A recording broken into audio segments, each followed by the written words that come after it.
Mesdames et messieurs, bonjour et merci de suivre le flash d'information de 10 h sur les antennes de la télévision du Burkina. À Koudougou, en marge de la cérémonie d'ouverture du SICOT, le président du Faso a visité le chantier de construction de l'usine de grainage du coton biologique. C'est un chantier de la Sofitesc qui devrait en principe être opérationnel en juin 2019.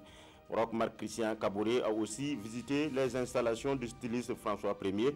C'est une entreprise semi-industrielle spécialisée dans le design. En politique, c'est à Dori que les députés du groupe Brooklyn Lim tiennent leur deuxième journée parlementaire. Les députés de la mouvance présidentielle se donnent le temps de revisiter l'histoire de la loi électorale burkinabé depuis 1991 à nos jours. Le sous-thème de la gouvernance démocratique sera aussi étudié au cours de ces 2 jours de réflexion dans le Sahel.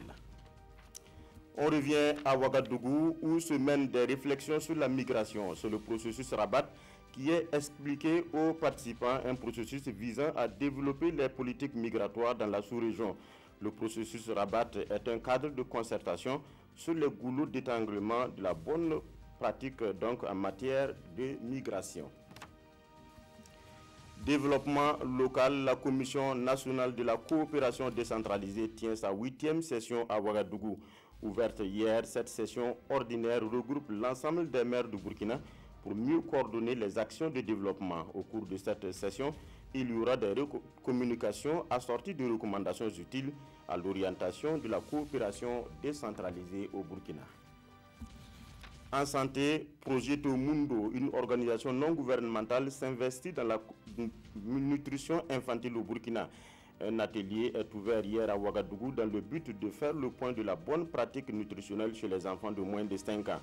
Le projet est axé sur la réduction de la prévalence de la malnutrition dans le district sanitaire de Dano et de Diebougou dans le sud-ouest. Enfin, aux États-Unis, pendant qu'il est annoncé à la tête de la Cour suprême, le juge Kavanaugh doit vider d'abord le contentieux avec Christine Ford. Cette chercheuse en psychologie accuse devant le Sénat le magistrat de l'avoir sexuellement agressée dans les années 1980 alors qu'elle était encore au lycée. La réaction de Donald Trump est attendue, lui qui a dit pouvoir renoncer à son candidat à la Cour suprême s'il est convaincu par les accusations portées contre le juge.